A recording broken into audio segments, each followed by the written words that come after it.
What's going on, everybody? Welcome back to another episode of Tales from the Soundcheck podcast. Today we have another song review. We decided, since this band has been throwing out material and has a new record, that we would cover it. And this song slaps. Today we are going to be doing a review on Spiritbox's Cellar Door. And boy, do I have thoughts about it. Right off the bat, the song overall, I want to say, just hits front to back. Yeah, not only does it hit, but like you have this amazing, just brutal barrage, syncopated fucking like almost Meshuggah-esque rhythm, just bringing you into this song and just beating you over the fucking head. I cannot stress how heavy that fucking intro is.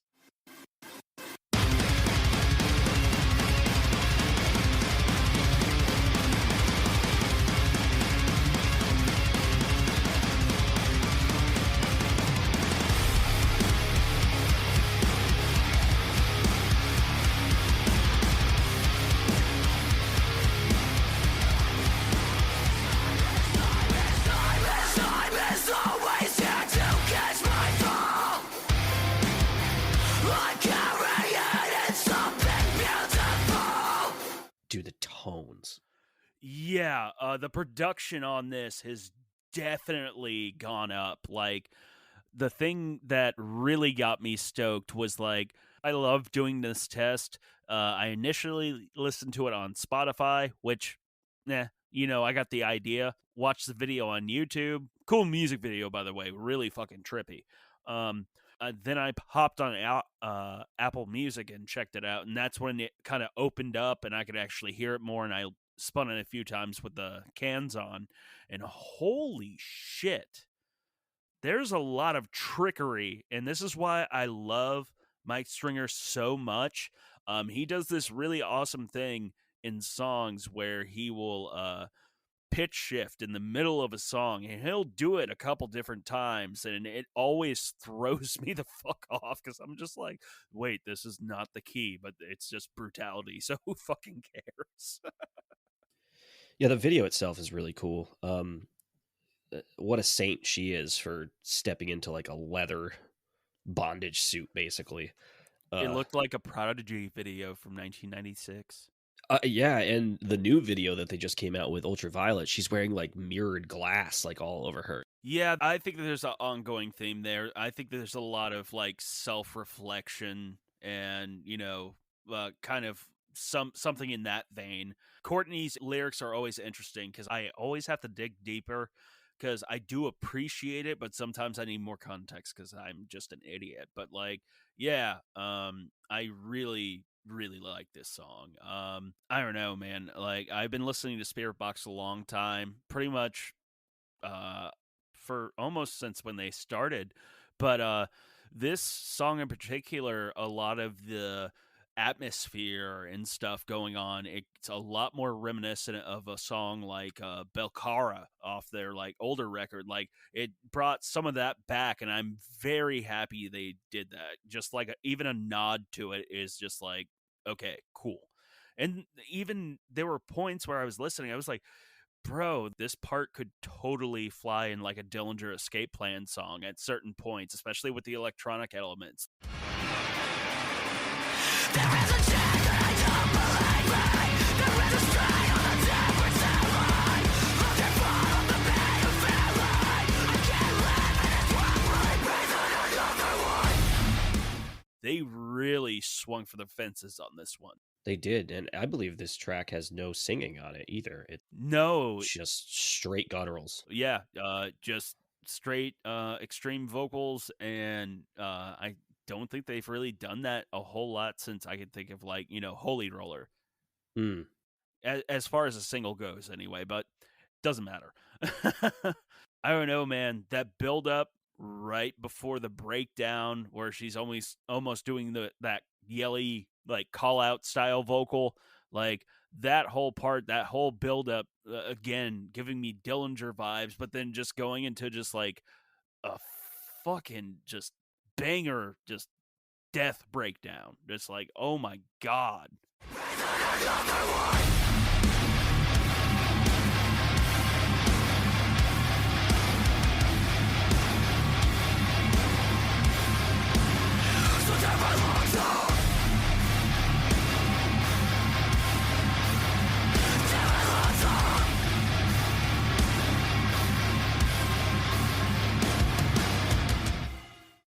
Yeah, and I think it's around the 1 minute 50 mark too. They put two step in their song, man. Oh, There's dude. two step part in that song.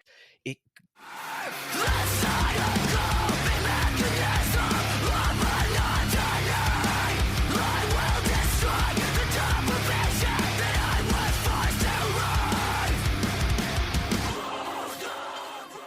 it's such a heavy song, but there's that little part that it goes into it, and you're like, your shoulders are bouncing. You're like, like you're like, damn, makes me want to just slam dance all around my room, Yeah, and seriously. it's so cool. And that part caught me, and then I mean, you're already hooked for 1 minute and 50 seconds already, but that part hooked me for the rest of the song because I was like, oh, are they going to do it again? And they didn't. But it just the levels they add of extreme get more and more. What I love about Spiritbox and especially this track is just the building, the layers. There's just so much stuff going on, and like what they do in a production to really like push a song and a vibe is just really interesting. I love how they do it. Kind of like when you go out from the song, you have the music and you have the main chorus that's repeating, but then you have that fading out and the ambience is just like creeping in and just like, just creating this whole other level of noise and just like, I don't know, just like making you feel just like, I don't know, uh, I think the word I'm thinking of would be like just a little overwhelming, but just to trip out your senses a little bit. I love when bands do that. It's what drew me to like black metal originally because it's just like, what is this atmosphere? Even though this sounds like shit, but this is obviously the flip side of this because this track sounds amazing production wise.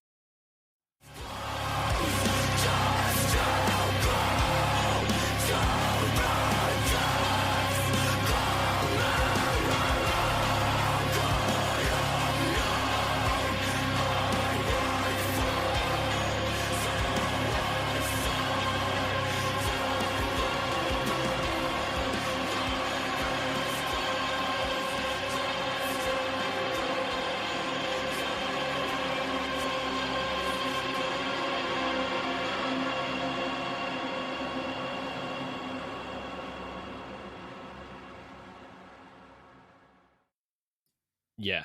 It's Yeah. crazy how it can have like two of like both of those things in such a cool production. Like I'm stoked on it. Yeah. And with the choruses too, I don't want to say they're a strange chorus because they're just real breakdowny, if that makes sense. Like the whole song is just a giant breakdown, realistically. I mean, Well, I mean, especially because Spiritbox, they very much are like, especially since Eternal Blue came out, definitely like, even though they're on the extreme side of it, they still have that verse, chorus, bridge, the typical formula. But with this song, just because it is so brutal, so heavy, they afford to have a very short but like meaningful chorus, and I think you can do a lot more, you can say a lot more with less sometimes, and that's that's how I would look at this.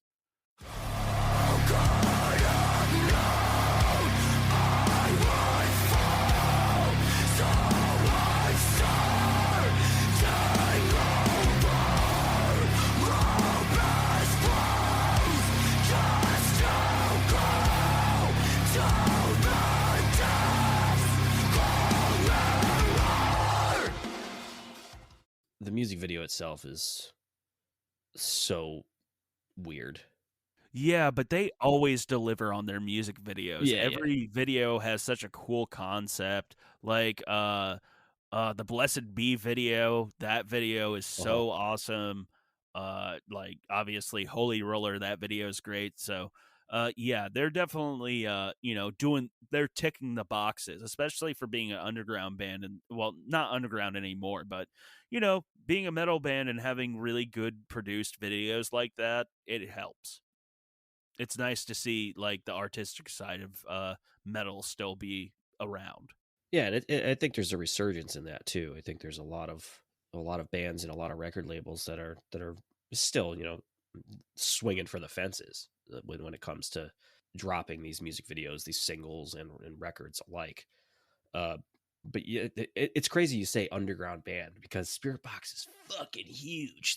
Well, They're you know what so I big. mean in the scope of things. Yeah, You know, you can't compare them to like, and that's most metal music except for like the exceptions of like a very small few, you know, that you could put on a, you know, a level of like, I mean, I can't think of a metal band aside from like, you know, some guy like Ozzy or something like that that would be anywhere near the level of like, say, like a mainstream artist or anything like that.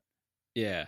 Well, they're like we mentioned it with Freddie the other day, where we were talking about these bands that are they're underground, but they are mainstream. Like we used Lorna Shore for an example, but Spirit Yeah. Box we used as an example as well.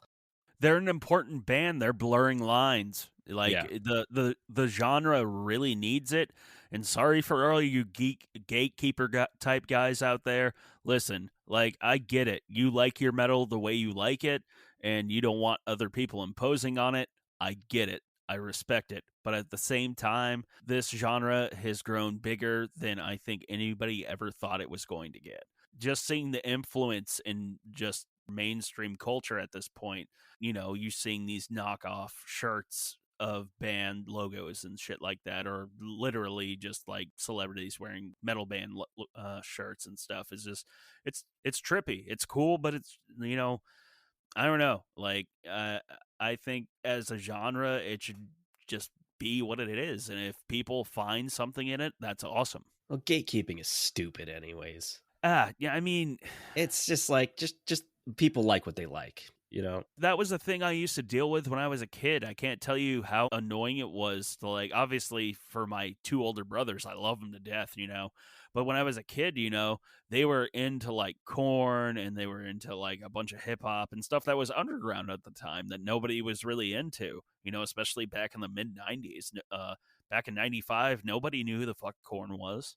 No, it was very underground at the time when it came to Only their first record was out, and Life is Peachy didn't come out till '96. At the time, that was like underground for sure. But I was a kid. I was into very easy, digestible music because that's what my brain could like, you know, comprehend. You Mhm. know, but then I got introduced to like this music at a young age, but I was still a kid, so I would still listen to like, you know, like I said in our guilty pleasures episode, my first record I ever bought was Hanson, you know, Yeah. and like I like pop music too. Don't get me wrong, but there's like, you know, I have my taste just like anybody else, and everybody has, you know, music they grew up with. You know what I mean? Like I've been around this a long time, and to see where it is now, it's really crazy. It's not on the level like in the 90s was a little crazy because you had corn on, you know, MTV and it was very mainstream. So that was a very interesting time, but the MTV is like a shell of what it was, or especially for the Yeah. influence it once had. It's like a dry leaf. Yeah. Remember like VH1 was lame even in the night in like the early 2000s, but now it's just like, yep, no, MTV is that now. Does VH1 even exist anymore? It does, Does especially it? VH1. Yeah, yeah, VH1's definitely still around. I don't know what's on it. I know VH1 Classic is still a thing because I know they still have some shows they do on there. Um, but I think most of those guys that were doing shows on there probably do podcasts now because it's probably more money in it. But who It's knows, big man? business now, podcasting. Oh yeah, for sure. I don't give a shit if I see that money. I'm having too much fun doing this. So, I'm going to send you a link of a playthrough that the Guitar World magazine just dropped 2 oh, weeks is it of ago. this song? Yeah. The fucking Jackson he has is so sexy.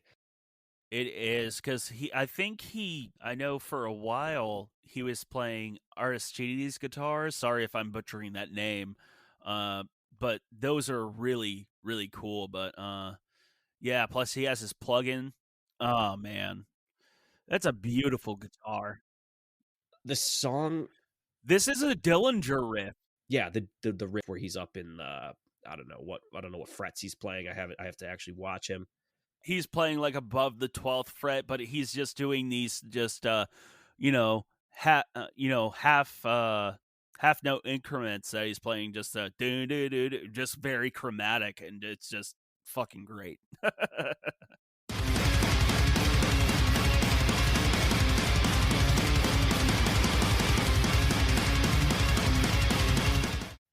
The random bends too that they put in. Yeah, Mike's definitely a really cool guitar player. I bought a while ago they did a like I don't know what you call it. They basically did like this seminar, essentially a webinar that was like 3 days long, and I still have all the content from it. But yeah, I remember him breaking down like how he would record and Reaper and all that cool stuff, and then Courtney would go over how she would do vocal production, and like it was cool. It was really cool. The chugging, the slow chugging over the ambient guitar lick that he plays there is it's very simple, but it sounds incredibly complex when you're hearing it. Like it's Oh yeah, because you have all that drone going on. There's just like so much stuff happening, but if you really listen, you listen to that riff, it's like that's a cool little fucking riff he's got going on there. yeah, because there are a few spots in the song where he's single note picking. It almost feels like random, you know? Yeah, absolutely. What a good song. 4 minutes and 44 seconds of fucking amazing ripping. Earlier in the song, with the bass and just the drums, I think it's like a minute and 30, minute 20 It's something. like that ambient part. That was cool. Yeah.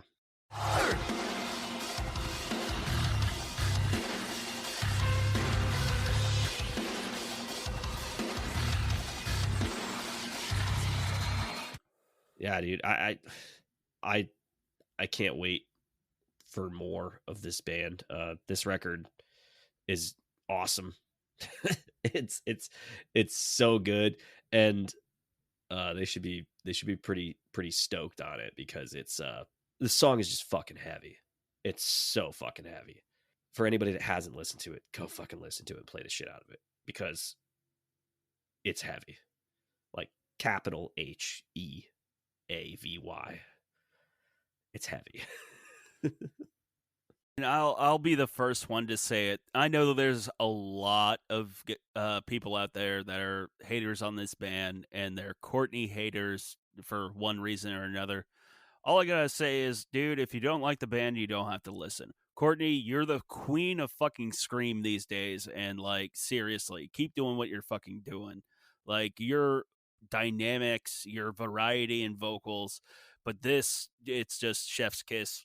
Just like just fucking brutal, dude, and I'm fucking here for it. And it's like a way I could wrap this up in a nutshell, especially the EP.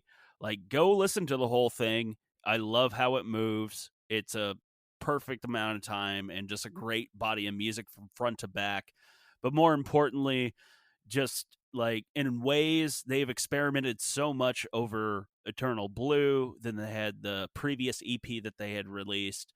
And and this is almost like a return to form, at least for this song. Like I had mentioned, this reminds me a little bit of their old stuff, but it still has all of those new elements like bundled into it. And I'm just, man, I fucking love this band, and I can't wait to see more.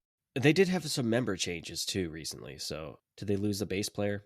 I think the bass player. They did, and they now have Josh, formerly of As Lay Dying, and I'm here for it because I'm sure he is a vital resource in the studio. Yeah. Yeah. Where'd their bass player go? I'm not sure. Well, they just got off tour with Ghost and Mastodon. Yep. They are doing very big things. Go check this song out. It's fucking awesome. Courtney, come on the show. The Queen of Scream. I like Bring that. Mike with you. Yeah, bring them all. Bring them all. We love it. We love it. Keep it coming.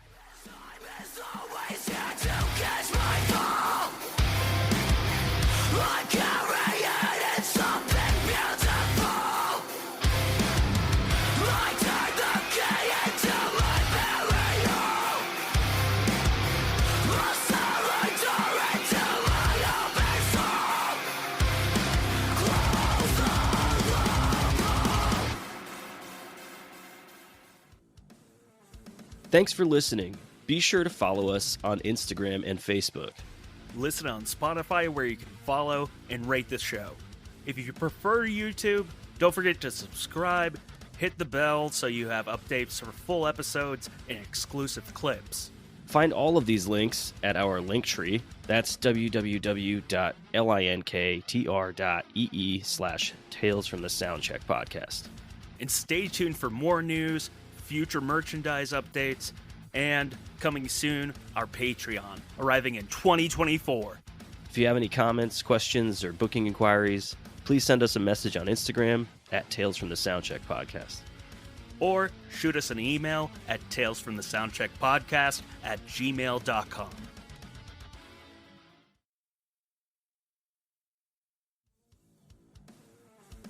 Thanks again for listening. Be sure to follow us on Instagram and Facebook.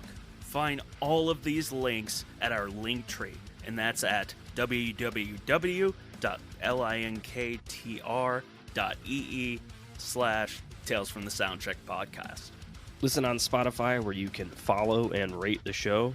And if you prefer YouTube, don't forget to hit that little bell and subscribe to our channel for full episodes and exclusive clips. If you have any comments, questions, or booking inquiries, please send us a message on Instagram at Tales from the Soundcheck podcast.